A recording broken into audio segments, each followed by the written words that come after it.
Hey, what's going on, everybody? It's Chris from Riesenberg's Woodworking, and today we're going to talk about photography, videography, and audio in your shop.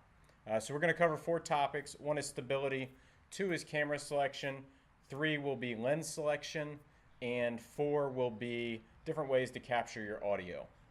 So right now I'm shooting this on my Google Pixel 2 XL just because that gives me the opportunity to have all my cameras up here and kind of show you what we have to work with. So number one, we're going to cover stability. There's a couple different ways to get a stable shot. Right now I'm basically using a glorified mobile cell phone holder that is clamped to a small ladder. So any way you can achieve it can be done. There are small tripods you can get, like this Joby Gorilla Pod. They come in a couple different styles, but these are great just for small areas, up close shots. You can get mobile phone attachments for the top of them. These definitely do the job. If you're using a larger camera, kind of in the DSLR range, where you have a lot of weight on the tripod, you may want to jump into a bigger photo tripod. This head on this unit is basically used mostly for photos. It's got a pan and tilt. You pretty much set your position and you're done with it. Whereas this tripod here, this is a fluid head mainly used for video. You can still use it for your photos, but you get into a lot of high dollar. You're talking a couple $100s in a tripod, a couple $100s in the ball head. But this will give you the ability to pan, tilt with some nice fluid motion and give you shots that you can't achieve on just a normal photo tripod. And then of course you can always get a very, very inexpensive tripod from places like Amazon, B&H Photo, stuff like that. The cheaper the tripod, the less stability. So get what you can afford, but with a tripod, it's just like anything else. You get what you pay for. As far as cameras, there's so many different places you can start, and a lot of people start just like I started with a cell phone. I really didn't branch out into using any of my cameras in my shop till just recently.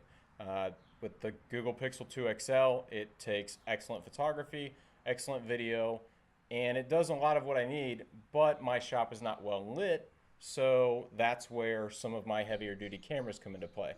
So, of course, you have what most people have heard of, the GoPro. These are great.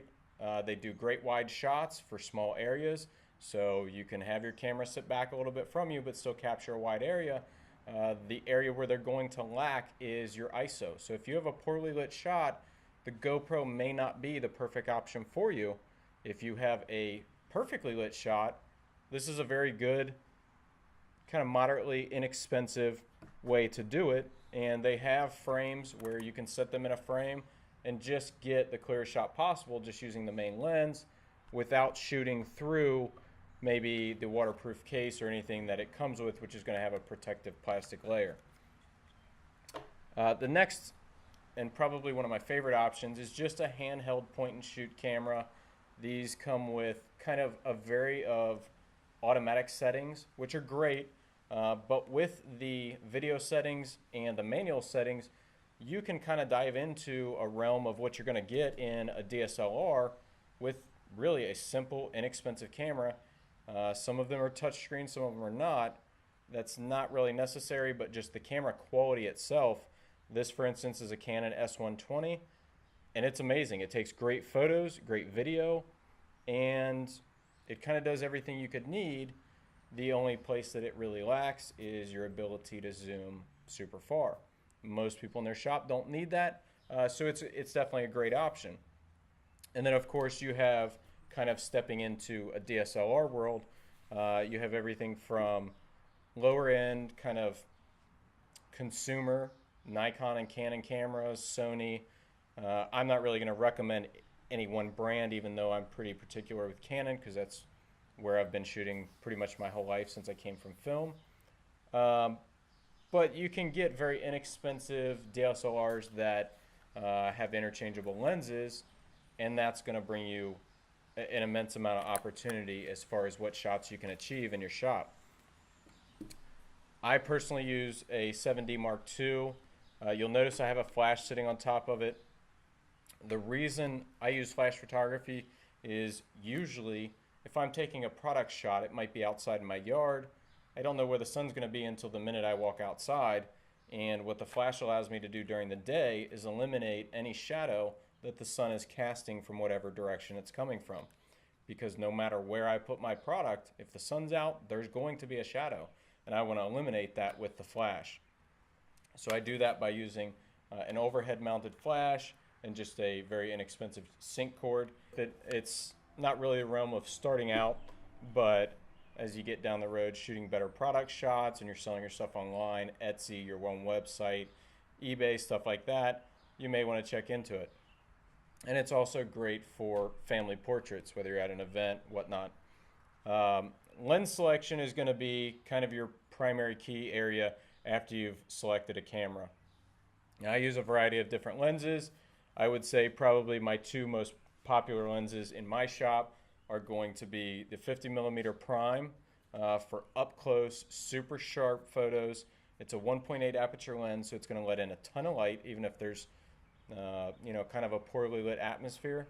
So it's great for low light, and it's great for super close, sharp images. The other lens I use is a Tamron. It's a 17-50 2.8 aperture lens, and that's probably my primary lens that I use for most things, whether it be a family portrait, product photography, landscape photography, not really wildlife. But in the shop, it works great because I can shoot video on it. It's got a fast, decent autofocus. The only thing with video in your DSLRs is you need to make sure that your DSLR has the ability to autofocus the lens. Excuse me. Some of the older lenses do not have that ability. The only thing you need to make sure of when selecting a DSLR, if you're going to use it for video, is that the camera itself can autofocus that lens. Some of the older DSLRs, for instance, the original 7D, will not do that. You have to manually focus this lens. So if I'm showing off a product and I'm moving it or I'm moving around, this camera will not autofocus that lens for me, whereas the 7D Mark II will. So you need to make sure that when you research your DSLR, you're getting a DSLR that's going to be good for video. You don't want to have somebody behind your camera all the time focusing for you. You're going to get shots that are out of focus. So just double check that when you're looking to buy.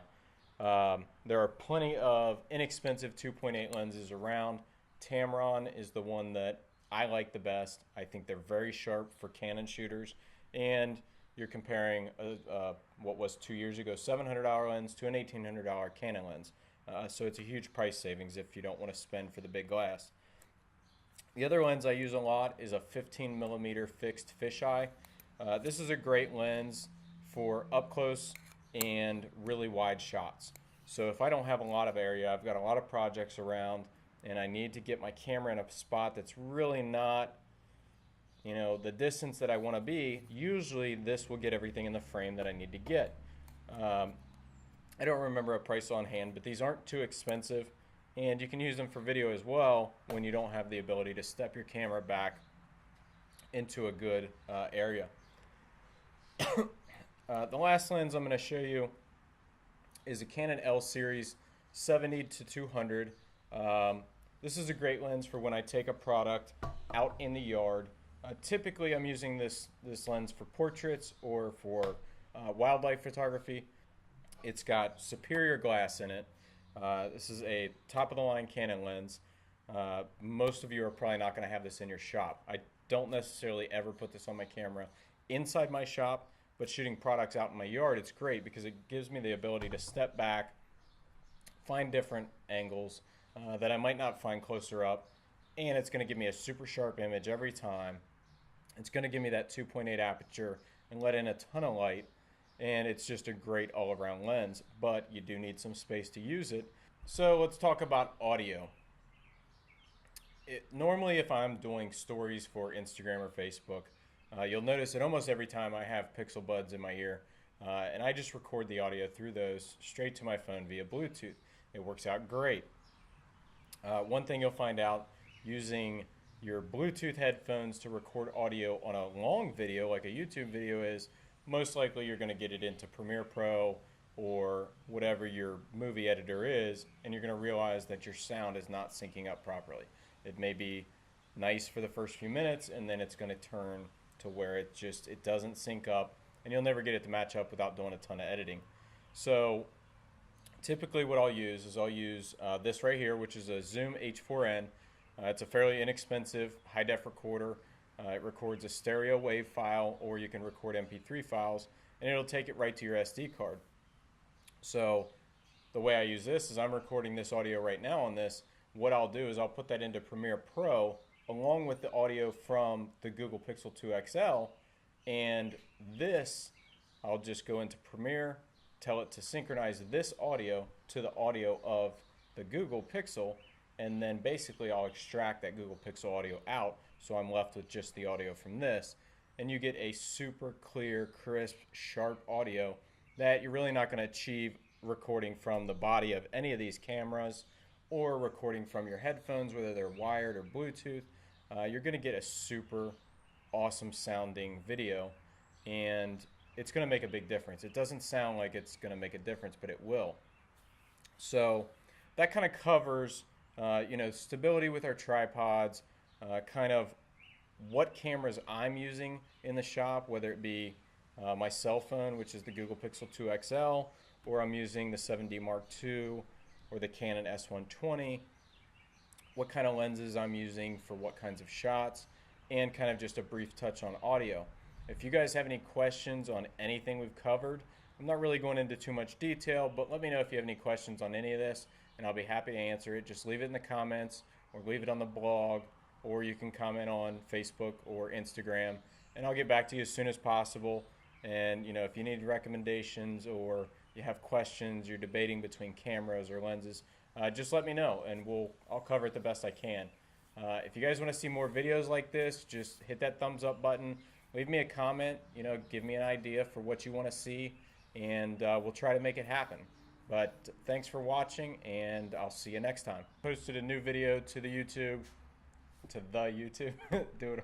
And the third will be lens selection, and last we'll talk about just kind of a brief example of what. Just restart that part and we'll put it in. And last we need to talk about. And last we're gonna talk about. I feel like I was doing something with my hands. I was counting on my hands. We'll get to 4 because you're on the last one. And last we're gonna talk about. Were you talking then? Okay. And last we're gonna talk about. No, we just need to start over. One more time.